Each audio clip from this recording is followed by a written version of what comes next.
यह है part 2 M S Dhoni के सबसे अनोखे और रेयर मोमेंट्स का, जहां पर एम एस धोनी को ओपन करते हुए देखोगे, उन्हें इंटरनेशनल क्रिकेट में पहली बार विकेट लेते हुए देखोगे और एक ऐसा मोमेंट देखोगे जहां धोनी ने चलते मैच में ही अपनी कप्तानी छोड़ दी थी और जो नंबर 2 है उसने तो एम एस धोनी के कैरियर को शुरू होने से पहले ही खत्म कर दिया था। तो चलो जल्दी से वीडियो को शुरू करते हैं और इसका टाइटल है M S Dhoni 1 in a trillion moment. Number 10, M S Dhoni को स्टंपिंग में कोई पीछे नहीं छोड़ सकता, ये तो आप सभी जानते ही हैं और क्रिकेट हिस्ट्री की फास्टेस्ट स्टंपिंग का रिकॉर्ड भी ऑब्वियसली धोनी के नाम ही है। लेकिन क्या आपको ये पता है कि वो स्टंपिंग कितनी फास्ट थी? चलो इसे एक फैक्ट से समझते हैं। एक इंसान जब अपनी आंखें झपकता है तो उसका एवरेज टाइम गूगल के हिसाब से 0.1 से लेकर 0.4 सेकंड्स के बीच होता है। और क्या आप विश्वास करोगे कि जो एम एस धोनी की फास्टेस्ट स्टंपिंग है वो पलक झपकने से भी ज्यादा फास्ट थी, क्योंकि धोनी ने उस स्टंपिंग को सिर्फ 0.08 सेकंड्स में कर दिया था, यानी 0.1 सेकंड से भी कम टाइम में। और इस वर्ल्ड रिकॉर्ड में उनका शिकार बने थे वेस्ट इंडीज के कीमो पॉल और गेंदबाज थे रविंद्र जडेजा।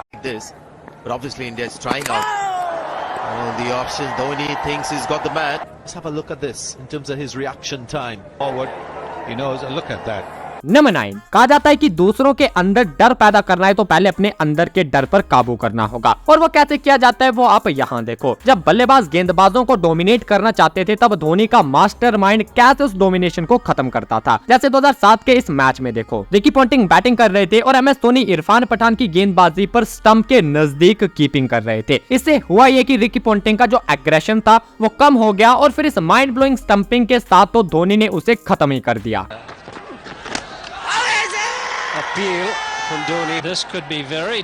अब ऐसा ही कुछ यहाँ भी देखो, मोहित शर्मा की गेंदबाजी पर धोनी आगे खड़े थे और सैमुअल्स का क्या ही जबरदस्त कैच पकड़ा था।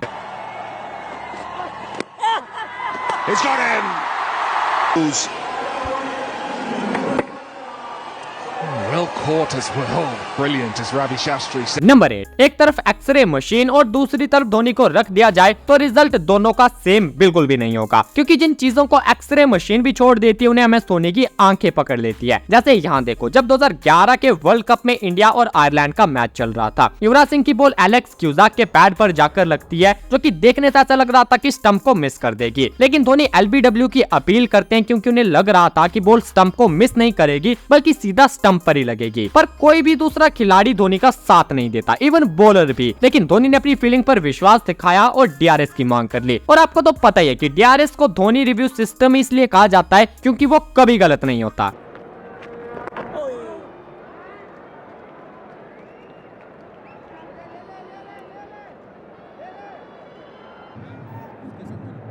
Hit in line. Number 7, Thala for a reason and no doubt भाई एम एस धोनी क्रिकेट के one of the greatest mastermind थे और धोनी का ये हाई आईक्यू हमें कई मोमेंट्स पर देखने को मिला, जब सिर्फ अपने मास्टरमाइंड के चलते धोनी ने मैच का पूरा सीन ही बदल दिया था। और अब हम उन्हीं में से कुछ best of the best moments को देखेंगे। पहला मोमेंट है M S Dhoni as a keeper और Sachin Tendulkar as a bowler की पार्टनरशिप। इंडिया वर्सेस पाकिस्तान के इस मैच में जो शाहिद अफरीदी थे वो इंडियन स्पिनर्स को स्टेप आउट कर करके लंबे छक्के मार रहे थे। अब यहाँ उनके सामने सचिन तेंदुलकर ओवर डाल रहे थे और अफरीदी ने उन्हें भी स्टेप आउट करके बाउंड्री जड़ दी। लेकिन फिर विकेट के पीछे खड़े एम एस धोनी ने सचिन को एक इशारा करा कि बॉल को थोड़ा सा वाइड फेंको। सचिन ने इस इशारे को फॉलो करा और बॉल को काफी वाइड फेंका। अगेन अफरीदी इस बॉल पर भी स्टेप आउट कर चुके थे, लेकिन बॉल काफी बाहर होने की वजह से वो उसे खेल नहीं पाते और एम एस धोनी अफरीदी को स्टंप आउट कर देते हैं।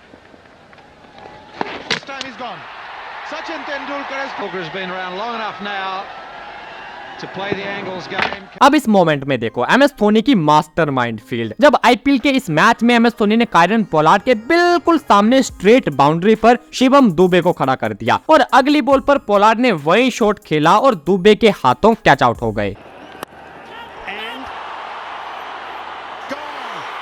अब एम एस धोनी का ये नो लुक रन आउट हम भला कैसे भूल सकते हैं, जब धोनी ने बिना विकेट्स की तरफ देखे रोज टेलर को रन आउट कर दिया था। That's heaved away on the onside. He'll find the fielder in the deep. And comes back for the second. Dhoni very, very quickly. First impression, this is out.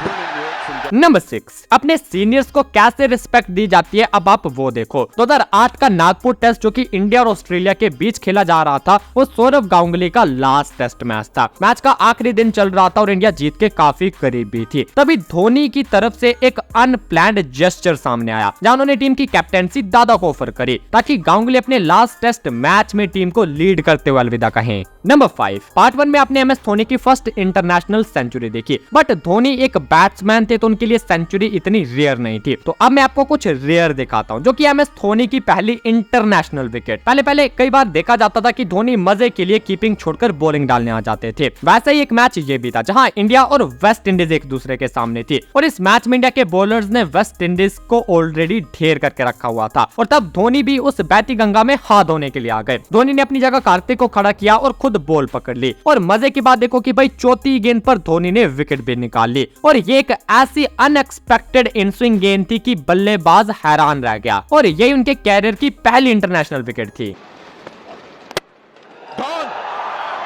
Brilliant. Back a little bit. Let's have a look. Yes, it has. Jagged back. It's an excellent delivery. A bit of pace, a bit of bounce.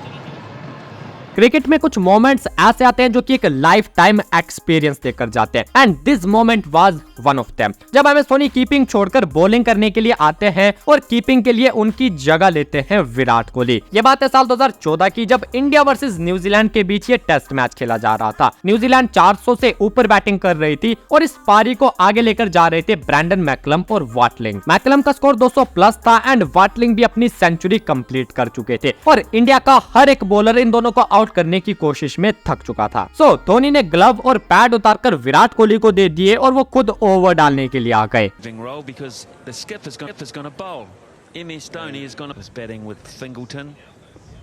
Number 4, भाई अभी last के जो IPL हुए उसमें हम लोग तरस जाते थे कि धोनी बैटिंग करने कब आएंगे। कई मैचेस तो ऐसे हुए थे जिसमें जो बॉलर्स थे वो भी धोनी के आगे बैटिंग करके चले गए, और हमने आमतौर पर धोनी को नंबर 4 के बाद ही बैटिंग करते हुए देखा है, और जैसे जैसे उनका कैरियर बढ़ता गया उनके बैटिंग का नंबर भी नीचे आता गया। लेकिन मैं आपको एक रेयर फैक्ट बताता हूँ, MS धोनी कुछ ही ऐसे खिलाड़ियों में से एक है जिन्होंने नंबर 1 से लेकर नंबर 9 तक हर पोजीशन में बैटिंग करी है। और अब मैं आपको एक रेयर मैच भी दिखाता हूँ जहाँ MS धोनी ओपनिंग करने के लिए आए थे। बात है 2006 की, इंडिया और इंग्लैंड का ODI मैच चल रहा था, और इस मैच में वीरेंद्र सहवाग के साथ MS धोनी को ओपन करने के लिए भेजा गया था, और उस मैच में MS धोनी ने 96 रन्स बनाए थे। नंबर 3, कई बार कोई प्लेयर पिच पर ऐसा अड़ जाता है कि बॉलर्स की नाक में दम कर देता है, और अगर कोई टेस्ट मैच हो तब तो और भी ज्यादा फ्रस्ट्रेटिंग होता है, और तब एक पल के लिए ये ख्याल तो आता होगा ही कि कैसे भी बस ये आउट हो जाए, चाहे चीटिंग ही क्यों ना करनी पड़े। सैंड पेपर और बॉडी लाइन जैसे इंसिडेंट इसके एग्जांपल्स भी है। पर अब इस मोमेंट को देखो जहां इयान बेल को आउट कर पाना इंडिया के लिए सिर दर्द बना पड़ा था। इस मोमेंट पर ईशांत शर्मा की बॉल को मॉर्गन ने लेग साइड पर मारा, जिसे पकड़ने के लिए प्रवीण कुमार भाग रहे थे, और प्रवीण कुमार ने बॉल को रोक के बाहर जाने से रोक भी लिया था। पर इंग्लैंड के बल्लेबाजों को लगता है कि बॉल चौके के लिए चला गया है, और वो रन लेते हुए रुक जाते हैं और पिच के बीच एक दूसरे से बतियाने लग जाते हैं। पर जब प्रवीण कुमार ने बॉल थ्रो करी तो इंडिया ने स्टंप्स उखाड़ दिए, जो कि एक रन आउट का केस बन रहा था, और जब रिप्ले देखा गया तो साफ हो भी गया कि इयान बेल रन आउट हो चुके हैं, क्योंकि गलती तो भाई उन्हीं की थी। इंडिया ने तो बस अपना काम किया था। ये लंच से पहले की आखिरी बॉल भी थी और इस कंट्रोवर्सी के साथ ही लंच हुआ। लेकिन हैरानी तो तब होती है जब लंच के बाद इंग्लैंड की टीम दोबारा ग्राउंड पर आती है, क्योंकि जो जोड़ी लंच से पहले थी वही जोड़ी लंच के बाद भी थी, यानी इयान बेल को रन आउट दिए जाने के बाद भी वो फिर से बैटिंग करने आ गए थे। और ऐसा इसलिए हुआ था क्योंकि धोनी ने स्पोर्ट्समैन स्पिरिट दिखाते हुए अपनी अपील को वापस ले लिया था। नंबर 2, आपने बहुत सारे खिलाड़ियों को अपना ड्रीम डेब्यू करते देखा होगा, जहाँ कोई बैटर सेंचुरी के साथ अपना डेब्यू करता है तो कोई बॉलर विकेटों के साथ। लेकिन अब मैं आपको क्रिकेट हिस्ट्री का सबसे अनलकीएस्ट डेब्यू दिखाता हूं, जो कि और किसी का नहीं बल्कि MS धोनी का था। MS धोनी जो कि एक टिकट कलेक्टर की पोस्ट छोड़कर अपना सपना पूरा करने आए थे, उनका इंटरनेशनल डेब्यू 23 दिसंबर 2004 में बांग्लादेश के अगेंस्ट एक ODI मैच में होता है। कोइंसिडेंस देखो कि धोनी अपने डेब्यू पर अपने लकी नंबर 7 पर ही बैटिंग करने आए थे, लेकिन ये लक उनकी बैटिंग में नहीं दिखाई दिया। पहली गेंद धोनी ने शॉर्ट लेग की तरफ खेली और रन लेने की कोशिश करी, लेकिन नॉन स्ट्राइकर एंड पर खड़े मोहम्मद कैफ ने उनका साथ नहीं दिया, और जब तक MS धोनी वापस मुड़कर अपनी क्रीज छू पाते तब तक उन्हें रन आउट कर दिया गया था।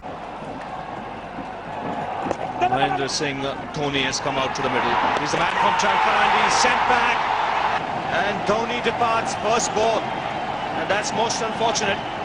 This is his debut, and quick work in the field.